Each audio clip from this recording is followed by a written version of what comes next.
Criminal law के related जो है वो बेसिक चंद चीज़ें बताई जाएंगी कि आपने क्रिमिनल लॉ को याद कैसे करना है, समझना कैसे है और इस पे अबूर कैसे हासिल करना है, और एक अच्छा क्रिमिनल लॉयर जो है वो आपने किस तरह बनना है। ये आपको चंद बेसिक चीज़ें बताई जाएंगी। अगर इन पर आप अमल करें तो इंशाअल्लाह आप जो है एक अच्छे वकील भी बन जाएंगे और इसके साथ साथ आप क्रिमिनल लॉ को अच्छी तरह अंडरस्टैंड भी कर जाएंगे। मैं बिला तखीर अपने टॉपिक की तरफ आता हूँ। क्रिमिनल लॉ जो है बेसिकली इसमें 3 जो बुक्स हैं वो आपको याद करनी चाहिए और पढ़नी चाहिए और समझनी चाहिए।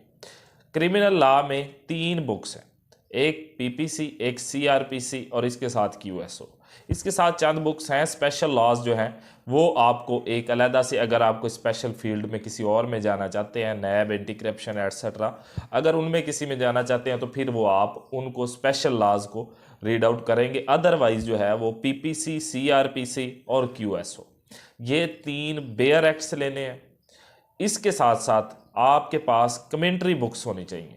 कमेंट्री बुक्स में शाहद जो महमूद साहब हैं, महमूद शाहद साहब, इनकी और एक और शौकत साहब हैं उनकी, अगर इन दोनों में से या अदरवाइज़ कोई भी कमेंट्री बुक्स जिसमें कमेंट्री 7 सेक्शंस के दी गई हो वो आपको ले लेनी है। अब पहली बात तो ये है कि सीआरपीसी और पीपीसी तकरीबन एक दूसरे के साथ चलती हैं।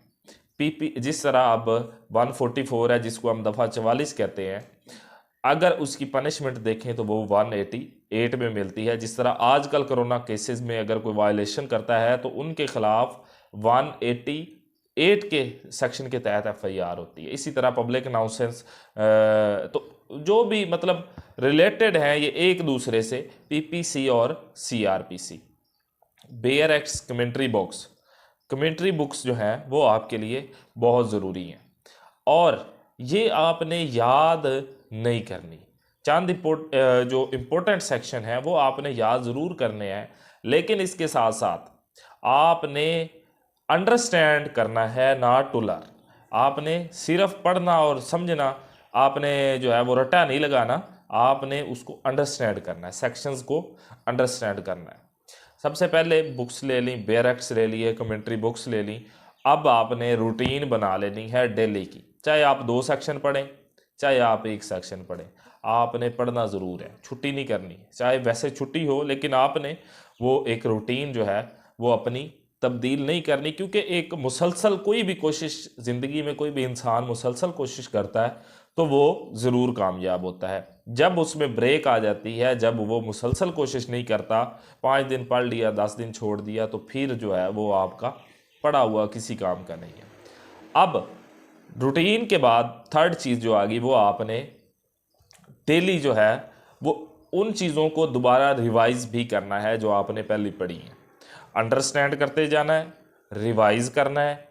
अब रिवाइज करने के साथ साथ आपने चंद जो है वो पीडीएफ में आजकल जो मोबाइल पे आपको मिल जाएंगी बुक्स, इंटरनेशनल ऑथर्स की क्रिमिनल लॉ पे जो बुक्स हैं, अगर आप वो 8 से 10 बुक्स या 12 बुक्स पढ़ लें तो आपका लेवल ऑफ कॉन्फिडेंस जो है वो पीक पर चला जाएगा। आपको बिल्कुल किसी किस्म की हिचकिचाहट नहीं होगी अपना केस प्रेजेंट करने में, अपना आर्गू करने में आपको हिचकिचाहट नहीं होगी। आप जब वो एक अच्छे ऑथर जो हैं क्रिमिनल लॉ के, अगर आप उनकी बुक्स पढ़ लेंगे तो आपका लेवल ऑफ कॉन्फिडेंस बहुत ऊपर चला जाएगा।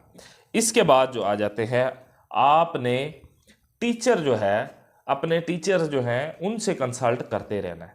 सीनियर्स के साथ अपने जो है वो कंसल्ट करता है, कोई चीज़ समझ नहीं आ रही अपने सीनियर से पूछा, या अपने यूनिवर्सिटीज़ के जो टीचर्स हैं उनसे रब्ता करके उनसे पूछें। बल्कि आपको ज़रूरत नहीं पड़ेगी, आप अपने जो चैम्बर्स के सीनियर्स हैं वो उनसे आप सवाल जवाब करें ताकि आपकी जो कॉन्सेप्ट है वो क्लियर हो जाए। अब सीनियर के हवाले से मैं थोड़ी सी बात करता चलूँ साथ साथ। अगर आपने सीनियर जो है वो चूज़ करना है, आप नए आए हैं कचहरी में, तो मेरी एक बात याद रखिएगा, आपने वो सीनियर जो है वो चूज़ करना है जो एक अच्छा वकील तो हो, सिर्फ अच्छा वकील ना हो, एक नामी गिरामी वकील हो, इसके साथ साथ वो एक अच्छा टीचर भी हो, वो आपको वो तमाम चीज़ें सिखा सके जो वो जानता है।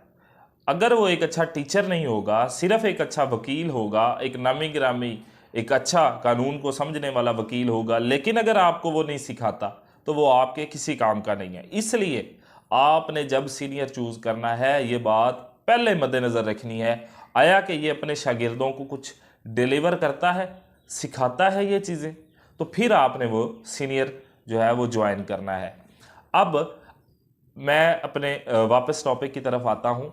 सबसे पहले books, bear acts, commentary books से उसको डेली पढ़ना है, उसका रिव्यू करना है, और उसके साथ साथ आपने नोट्स बनाने हैं जो आपने पढ़ना है, जो आपने तैयार किया है उसके नोट्स भी आपने साथ साथ तैयार करने हैं।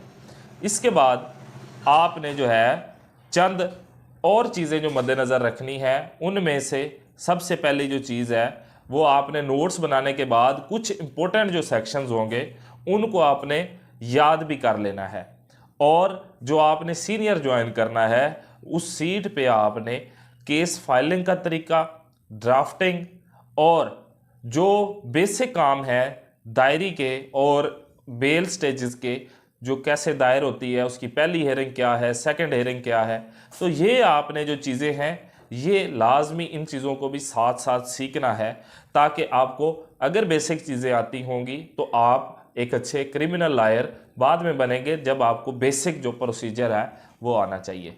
तो थैंक यू वेरी मच, इजाज़त दीजिए। आज का एक शॉर्ट टॉपिक था कि क्रिमिनल लॉ को याद कैसे करना है और एक अच्छा वकील कैसे बनना है।